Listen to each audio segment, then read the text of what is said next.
Meu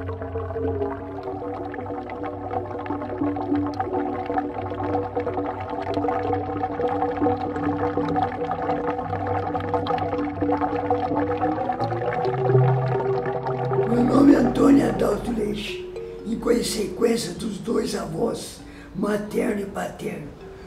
Um é do dia 25 de setembro que eu nasci, em 1927.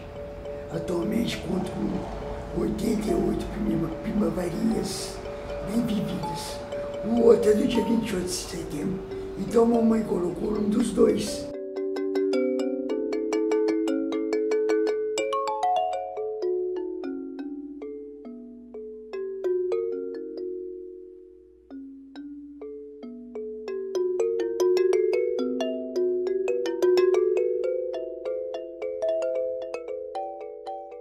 Chegaram os topógrafos e falaram que estavam medindo que ia inundar de água. Mas ninguém acreditava. A voz lá embaixo eles marcavam lá em cima, abaixo de 90 metros de altura.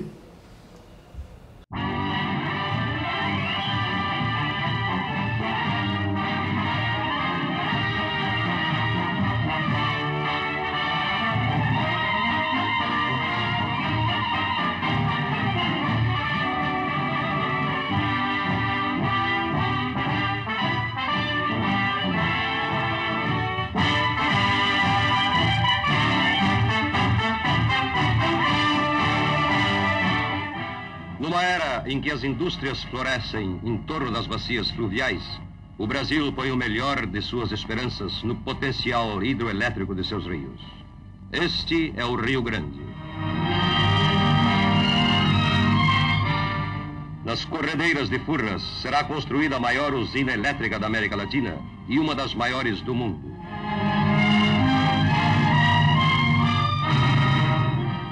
O Rio Grande, depois de atravessar o sul de Minas, marca a divisa desse estado com de São Paulo. Furnas constitui um dos maiores empreendimentos brasileiros no ramo. Grandes beneficiários do surto de progresso serão também os municípios da região. Um excepcional afluxo de riqueza lhes dará vida nova. Acabaram com as fazendas, teve gente que se suicidou, gente que morreu de desgosto. As fazendas eram uma beleza. A gente andava por todo lado, parente,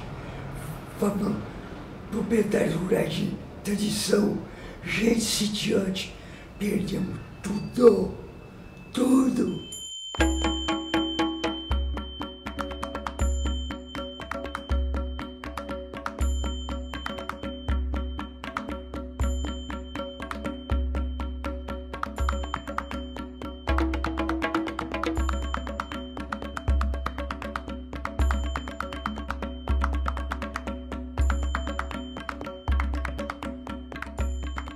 O vigário de Guapé, descendente alemão, padre João Henrique, ele virava, quando chegava lá para o sítio em Guapé, ó gente, os demônios de Furnas chegaram aí, vão matar, não é pecado não. Era bravo, pode matar esses homens, não é pecado não.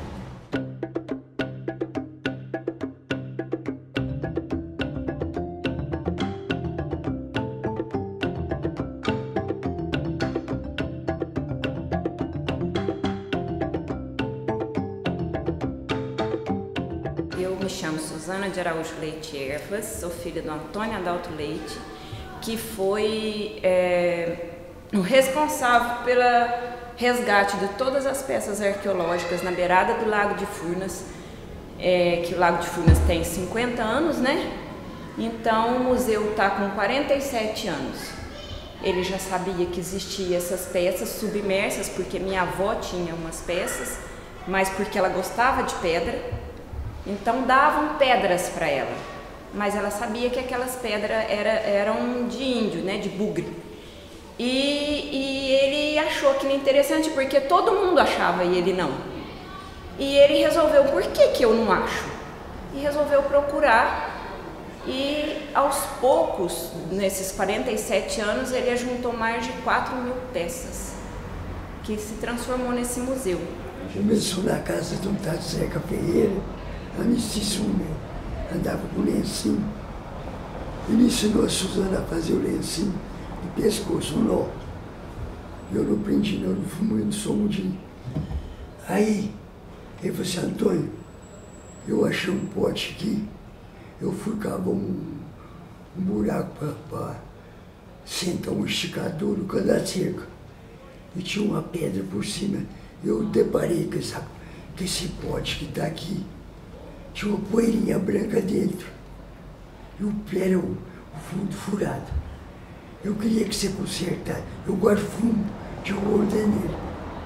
Eu queria que você, muito habilidoso, cimentar o fundo dele e botar água para beber.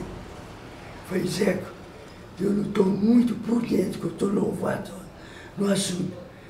Eu vou te dizer, você devia ser una de enfiar resto de fundo dentro. Ele falou, então leve-se embora, que essa foi o primeiro, tá ali.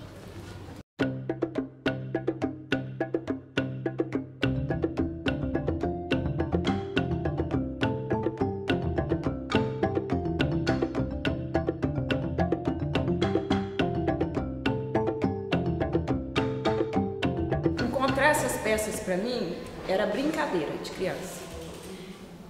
Quando o Lago de Furnas abaixava é quando aparecem os sítios arqueológicos, né? Porque a maioria deles estão submersos. Então, como a represa, a água vai batendo e vai lavando a terra, ela vai aparecendo, vai surgindo, vai brotando as peças, né? E quando a represa abaixava, a gente, final de semana, a brincadeira de domingo era andar na beirada da represa para ver quem achava a primeira peça inteira, que as peças quebradas não valiam na brincadeira. Eu nunca achava, porque meu pai ia na frente, eu criança, ele sabia me engambelar muito bem, ele ia na frente, ele achava a primeira peça. Até que eu cresci e aprendi que se eu deixasse ele para trás, eu acharia a primeira peça, né? Aí eu comecei a proibir que ele andasse na minha frente para que eu achasse a primeira peça. E isso foi passando o tempo, eu tive filho, eu levava as filhas para ajudar a procurar as peças, como levo até hoje. A mais velha tem 23, a mais nova está com 11. E elas também brincavam da mesma forma. De domingo a represa baixava, a gente ia passear na beirada da represa. Em vários sítios arqueológicos, não era sempre em um, porque são muitos, né? A região é coalhada de sítio arqueológico na beirada da represa. Então, cada domingo a gente escolhia um lugar para ir, para ver. E era muito emocionante você achar a peça inteira. É muito gostoso você andar, porque é um mar de cacos de cerâmica, né? Tem o mar de Minas e o mar de cacos de cerâmica. E no meio daquela cacaria você acha uma pedra inteira, uma peça inteira. É muito emocionante, é muito legal, é muito bacana.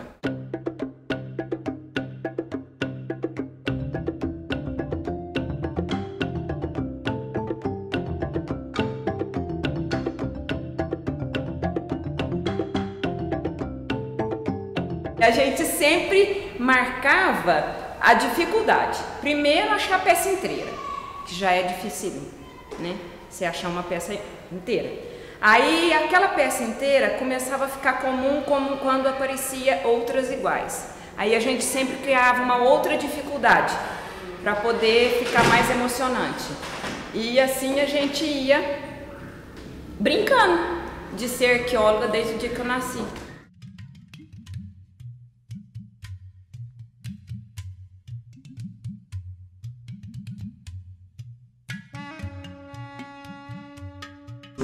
Gaçaba era mais interessante, né? Porque tinha as pequenas, que é de segundo sepultamento, e às vezes tinha restos de ossinhos, né? Mas quando você achava a grande, que você deparava com o esqueleto inteirinho lá dentro, a imaginação voa. Porque como que ele foi enterrado? Se é homem, se é mulher? Morreu de quê? Né? Aí viveu quanto tempo? E todas essas perguntas vêm na cabeça da gente, né? Então, era muito emocionante. Eu não participei da que foi achada de 3, que eu estava na casa da minha avó nesse dia, né? Mas da outra eu estava, foi num domingo de Páscoa, no meio da estrada, né? e nós começamos a escavar e passava gente na estrada, perguntando que nós estávamos fazendo buraco no meio da estrada, numa estrada federal, né, de terra, e a gente foi tirando, de repente a gente deparou com um esqueleto lá dentro, então a gente não tirou o resto da terra, que está até hoje, né, e com o tempo, e era um domingo de Páscoa, e nesse domingo de Páscoa eu peguei e botei o nome dele de Pascoalino, mas ele pode ser uma Pascoalina também, que eu não sei se é homem, se é mulher, né, e depois veio médicos, né, veio o museu, e nós descobrimos que ele foi sepultado de ponta cabeça. Que ele não foi sepultado agachado, que ele estava de ponta cabeça com as ossadas do fêmur, do encaixe da bacia para cima. Aí eu brinco muito, será que ele foi a sogra, né, muito enjoado, botaram ele de ponta cabeça para não sair nunca mais. Imagina, brincadeira. Mas ele era enterrado de ponta, ele foi enterrado de ponta cabeça.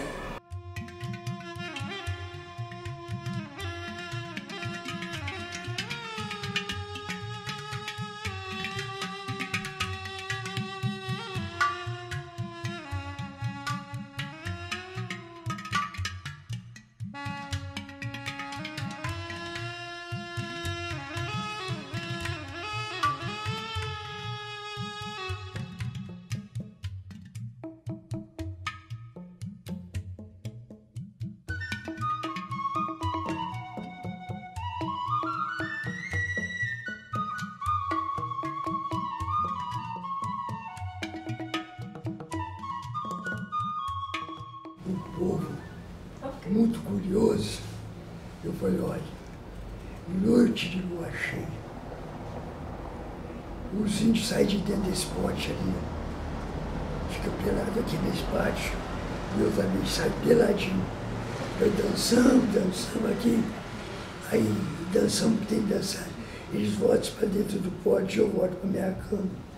Tinha gente que não era de noite, de jeito nenhum. Um dia eu estou com uma funcionária com cada batata de olho no caminho. Que é isso? E eu, o cabelo daqueles índios lá, nunca estava indo para casa dela.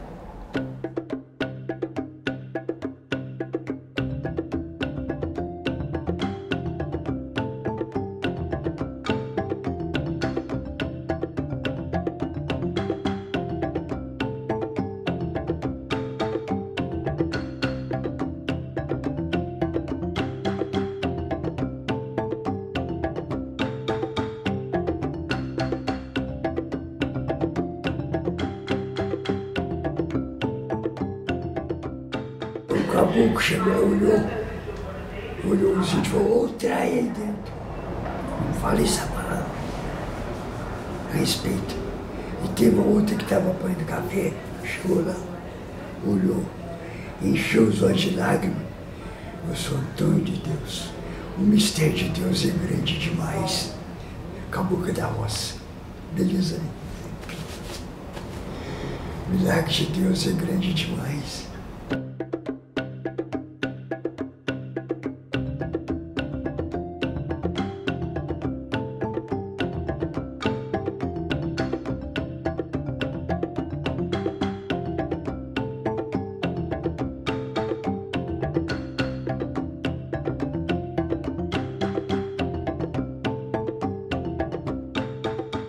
Esse tempo atrás teve uma moça que chegou aqui e falou assim, meu irmão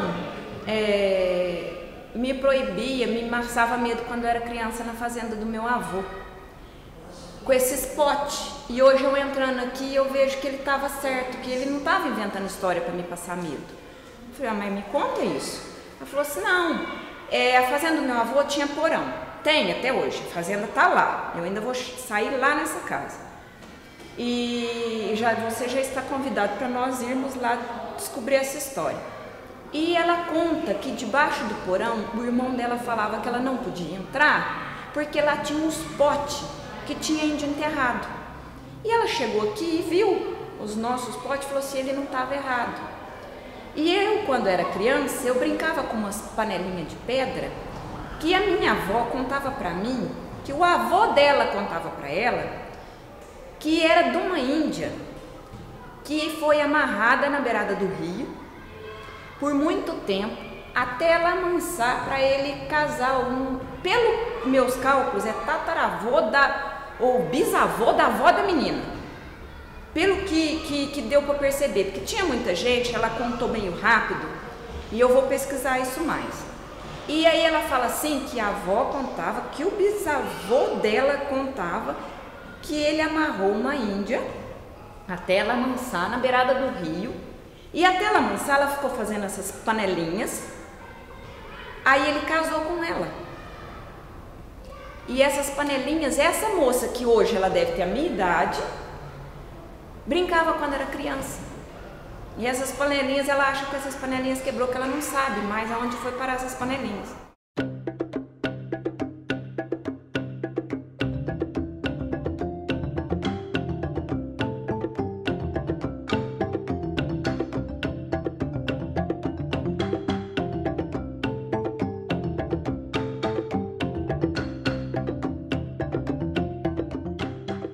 Ela conta que o pai tinha vergonha dessa história. Eu falei assim, vergonha de quê? Isso era muito comum na época. Porque você pensa, estavam desbravando aqui. Os índios estavam aqui. Uns fugiram, outros morreram. E aí tem as histórias que contam. Essa índia foi amarrada. Nessa história dá pra gente descobrir há quanto tempo que ainda tinha gente desses Catuauá aqui morando. E esses descendentes dá para calcular a idade que eles ainda ficaram por aqui. Então eu ainda vou sair lá dessas terras para descobrir essa história direito.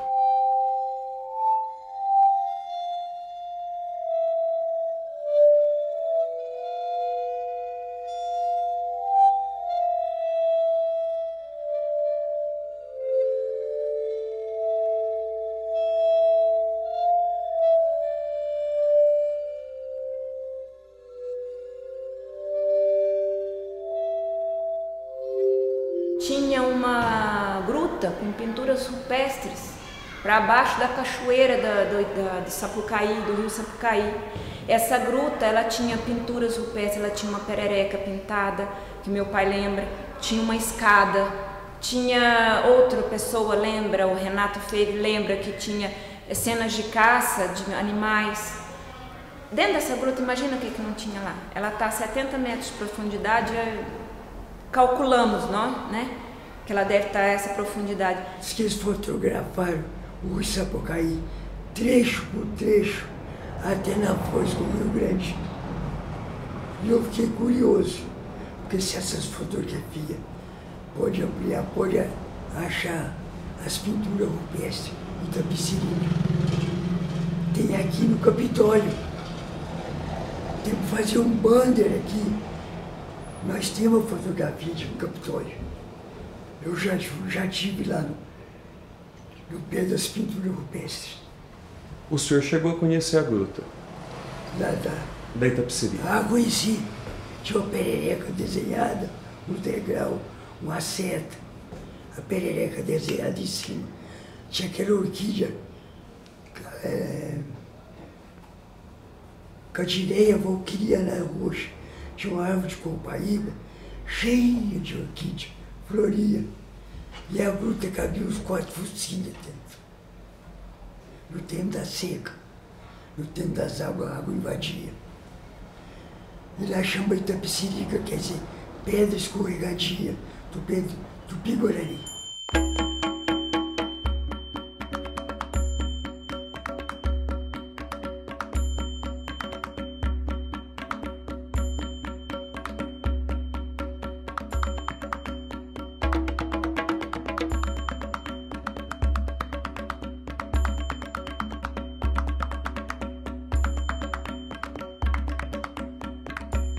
Cidades foram submersas há 50 anos. Imagina mais tempo, há 500 anos atrás, o que não tinha na beirada desses rios. Eles moravam próximos dos rios.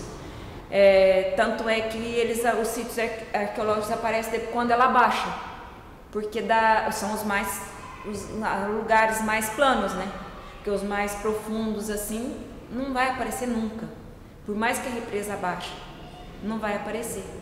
Então a história que tem debaixo dessas águas é uma coisa absurda. São civilizações submersas, muitas civilizações, muita história.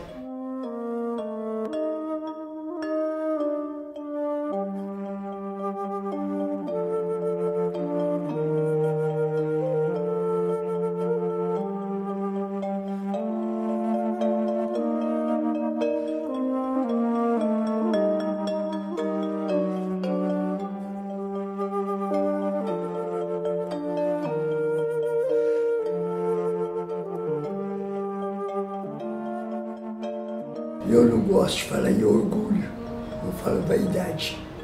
Sinto-me vaidoso por ter trazido para minha terra natal esse acervo fora de série.